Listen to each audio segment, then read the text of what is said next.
Hi everyone, my name is Angela Lombroso and I'm the founder of My Brain Buddies, where we create non-toxic plushies and educational tools to help kids and adults celebrate neurodiversity and understand their brains. And today I am so excited to chat with Nancy Ryan, Master Certified Health Coach and Elite Brain Health Coach certified by Amen University. Nancy helps busy professionals, especially those with ADHD and autism, ditch sugar, boost focus, and work with their brains, not against them.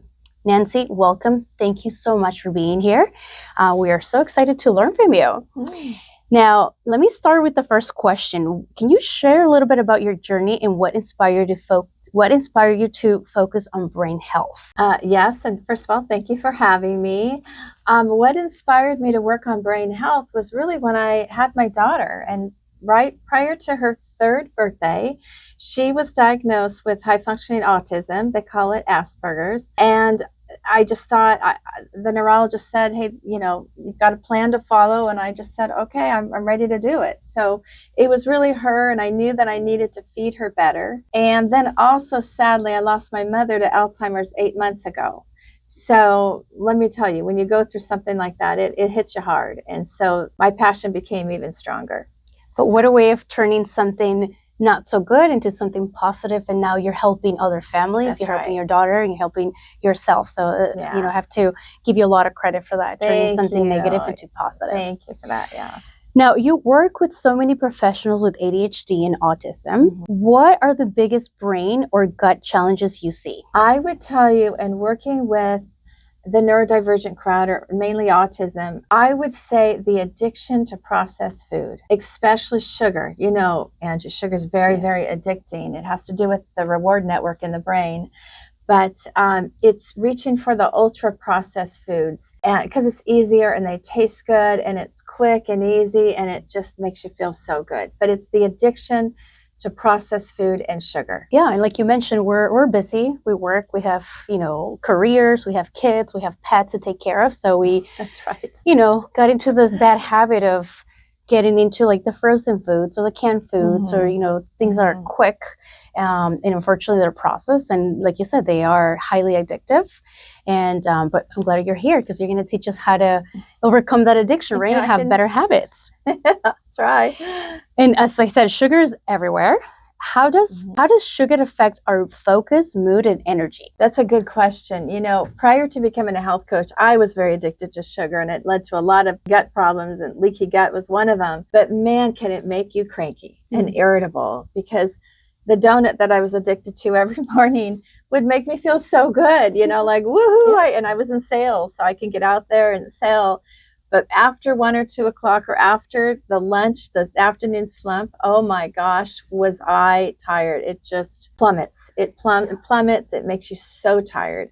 And for me, really cranky. What I've noticed with my clients, they're agitated, they're irritable, they're cranky, they're not motivated to move or go to afternoon soccer or whatever they're supposed to do. It also, if you eat a lot of sugar, it really messes with your sleep. And they don't sleep well because you're having ice cream at 9 o'clock at night and you wake up hungry, or you just don't sleep well. So sugar really is toxic. It's bad. Yeah, and that goes for adults and kids as well, right? Yeah. For both. And Right. I feel like sugar, correct me if I'm wrong, it affects all of us, but I feel like for kids, it affects them a little more than adults, right? Because their brain's still developing. That's right. And absolutely. the addiction is even stronger than for us adults because they're developing and developing those habits. So that's right. Now, for someone just starting, what's one small change that they can make so it makes a big difference for their brain health? That's a really good question. I'm glad you asked it. When I'm trained through Dr. Amen, I just got certified on Friday, actually. Hey, congratulations. Yeah, thank you. So I'm a brain health coach certified. But the one acronym that I will start teaching in my workshops and in coaching is called Bright Minds. Okay. And B stands for blood flow. Okay. So when you ask me what's one small change, it's blood flow. Now, how do you get the blood flow? It's movement. And people say, well, what kind of movement? Whatever one you'll do. Yeah. Is it walking to the lake to see the ducks, or is it walking on the beach on the sand because now you're grounding? Is it dancing to Zumba, which I like to do? Is it hiking? Any kind of movement, whatever you want to do, move, because that will increase the blood flow. Yeah, so just keeping it real with yourself, right? And knowing that if you like Zumba, you'll do Zumba, and just be realistic of your goals. Right. be consistent and persistent and just keep moving. Keep Depends on your moving. Yeah, it doesn't take a lifestyle. lot, but just preferably with a buddy, you Yeah. know, but move. Yeah. Do some kind of movement. That's It's a great tip. incredible what it does for the blood flow of the brain. Yeah, that's a great tip. Yeah. Thank you. Uh-huh. So you talk about working with your brain, not against your brain. Mhm. Can you explain what that really looks like day to day? Well, when I'm working with the clients that have ADHD and autism, they're so gifted and they have superpowers. Yeah. What I find that comes out with most of them is art and creativity. I'm thinking of my client now, and if she was a different client and she learned differently, if I were to do pen to paper, let's write out a SMART goal, it wouldn't land on her. But with her, she expressed it through art and went on Canva. Oh, wow. And it's the colors that's how she processed it. So when I'm talking about working with their brain or I'm setting up a goal, how are they going to learn best? It's visuals. Mm-hmm. In this case, through her, it's poetry and quotes. She even designed a beautiful binder I gave her. It's bright colors. And then for my daughter, it's calligraphy, it's art, it's also the small steps, you know, one small step, baby steps. Mm-hmm. For some people, it's also journaling because everybody learns a little differently. But I would say visuals. Okay. So it sounds like it's very important that you understand how your brain works and have compassion for yourself, and now understanding that all brains are wired differently. That's and right. we all have different talents. That's right. But finding those talents for yourself and for That's your right. kids is very important, right? So you can Right. better support if you're a parent, your Yeah. child, or yourself, your spouse, your partners, your coworkers. And that's the beauty of this life and this world, that we all have different brains and we all contribute beautiful, meaningful things to society. That's right. And one of the things I have them do is take the brain health assessment, because there's sensitive brain, there's balanced brain, there's persistent brain, spontaneous brain, there's different kinds of brain. So based on that, I know where to go as well. And that assessment, is that on your website, or where can it take It's this not assessment? there yet, but it will be. Okay, so I'm sure. Yeah. They can contact you and you can guide them on how to. Contact me, absolutely. Okay, perfect. Yeah. Take the assessment. I want to take that assessment myself. I feel like we're still learning and our bodies keep changing, our brains, our hormones. So the better you understand yourself and your brain, the better, right? Now, how does gut health tie into brain health, mood, and anxiety? Gosh, this question makes me kind of laugh because it's everything. You know, they say the gut's a second brain. So I'm like, the brain and the gut, we're connected by something called the vagus nerve. So I'm like, the gut is the brain. It's just the second brain. And think about it, Angie. When you go to do a talk, or when you get nervous about something, maybe you need to have a hard conversation with a family member. Have you ever experienced the butterflies? All the time. Okay. That's the brain talking to the gut. And maybe sometimes you have to go to the bathroom. Yeah. Yeah, because that's the nerves in the gut signaling. Your brain is saying, I'm nervous. What do? You experience the butterflies, don't you? Yeah. Literally that gut feeling that we should all listen to. Yes. So it's important that we take care of our guts, right? We take care of our muscles, our brains, our physical appearance, but our guts, oftentimes we forget. You want to have a real pretty gut. Do you want me to give you a quick little tip on how to make a really good gut? Because I follow Dr. William Lee, LI. He's terrific. He says 1 kiwi a day can change the gut microbiome. Okay. Now, what's a microbiome? Microbiome just means lots of little bacteria. Our gut, they say, is like the ocean. There's trillions and trillions and trillions of bacteria and a lot going on there. But he said 1 kiwi a day can really help the gut microbiome. Wow. Plus, it's got potassium in it, so it's good for you. So anyhow. And fiber with the little fuzzies on the kiwi. Yeah. And vitamin C too. That's right. Oh, that's great. Okay. So good for you. Yeah. Starting tomorrow, I'm going to Costco and getting myself a big bag of kiwi. Thank you for that tip. And for my kids too. Now, can you share a real life story where lifestyle changes made a huge difference for someone's brain or focus? The best sharing story I could tell you is really my daughter, because she was 3 when she got her diagnosis, and she's 20 now. But in 4th grade, I'll never forget this, at the elementary school, she always had a hard time with focus and would be a little spacey and zoned out. And it was kind of hard to bring her back.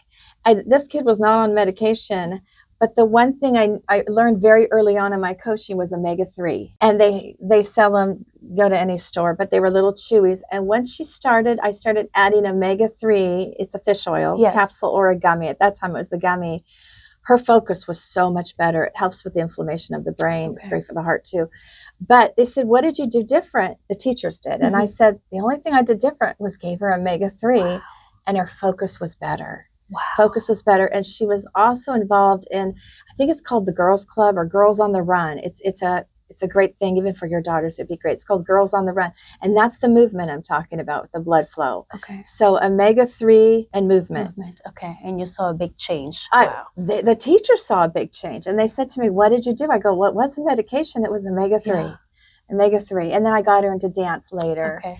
So, and now she's 20 years old and she eats better than my husband and I. So I taught her traffic light eating at a very young age. She was 4 or 5. And even my friend said, what did you do? And I go, I just taught her green light. You know, that's the produce, eat as much as you want. The yellow light, chicken, slow down. And the red light is Thanksgiving desserts. You know, it's okay, but really moderation on holidays kind of thing. Great. Yeah. And at such an early age, when their brain's still developing, they develop those habits early on. You said it, habits. Yeah. Where if you don't start when they're little and you start trying to change your habits in your 20s, 30s, 40s, it's not impossible, but a little more difficult than much harder. Yes, right? Than if you start when they're little. And you know, our society, unfortunately, don't really push on the greens, on the veggies for our kids. It's just, you know, look at the school cafeterias. They're not great.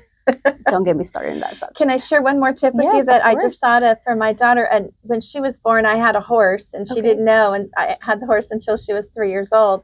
But if you could find a superhero character for your kid, that really helps. And the horse was big and strong. He weighed 1,100 pounds. And when I went to the stables and she was 3 years old, she'd be in the stroller in my right hand and the horse would be in my left hand. But I put the carrots behind her head. And so when you lifted up the stroller, there was a big horse. And so veggies was one of the first foods carrots were one of the first vegetables she ate because the horse is big and strong. She wants to be big and strong. Oh my God, that's amazing. So if you can find a superhero, and I know not everyone can go get a horse, but if you can find a superhero, it's very helpful. I actually did something similar with my daughters, broccolis, because they love trees and climbing trees and hugging trees. So I would say broccoli is like a tree and you can grow nice and strong and big, beautiful like a tree. So we call it a little tree. So we don't call them broccoli at home. Like, I want a tree, a little tree. And then you can get creative with the veggies. That's a great idea. Yeah. So we're getting amazing tips. So stay active, fish oil or omega-3. And what's the third one? Did I say movement, fish oil? I can't, I don't know what the other one was. We said, what was the other one? Oh, the kiwi. Oh, the kiwi. Kiwi's good for the gut. Kiwi's good for the gut. Kiwi's good for the gut. It's not that high in sugar. It's not that high in sugar. I think we need fish oil too. Omega-3s. Everyone, actually, I'm in a journey to find a good omega-3 for myself. I can help you. Yes. Thank you. Okay, so now how can busy people create lasting habits without feeling overwhelmed? Yeah, that's a good one. It's a hard one, especially if you're at work and whatnot. But it's always about prioritizing, right? You know, and that's what I do the night before. And I even color code my planner. And I don't have ADHD, but my mind can go very, very busy. So I take out little pens, green, yellow, and red. And green is the fun stuff, or maybe I'm working, green money.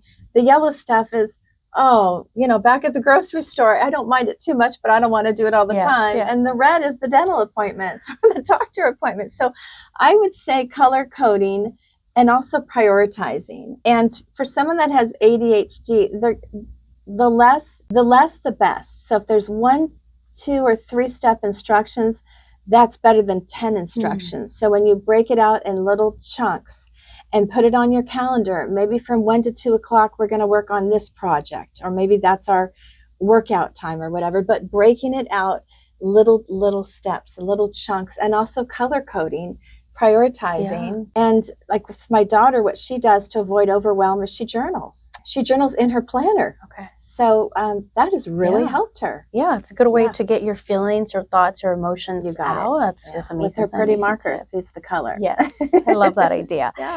Now, anything else you want to share or you want our viewers to know about you? I would tell you the one thing. Oh, can I give my website? Sure. Go ahead. Okay. Yes. So if you would like a freebie, 5 ways to boost brain health, please go to www.nancythehealthcoach.com. That's NancyThehealthcoach. ALTH.com. And go ahead and just click the button and you'll get some information on boosting brain health. You'll also have my email address. So if you'd like me to send you the hidden names of sugar, there's 250 names of them. Just reach out to me and I'd be happy to send them to you. Thank you for that. Anything else you want to add before we go? I would just say, one thing that Dr. Amen says, who I'm certified under, you're not stuck with the brain you have. So even if you got a scan, it didn't look that good, believe me, you're not you're not stuck with the brain you have. There's a lot you can do to change your brain. It's amazing. I love that. Well, Nancy, thank you so much for sharing your expertise today. This was packed with actionable tips for anyone wanting to support their brain, gut, or overall well-being. At My Brain Buddies, our mission is to create tools and plushies that make learning about neurodiversity fun, safe, and empowering for kids and adults. And conversations like this are part of what we do to help families understand and celebrate their brains. And to everyone listening, remember, small steps, working with your brain, not against it. It can make a huge difference. Thank you for joining us, and we'll see you next time. Perfect.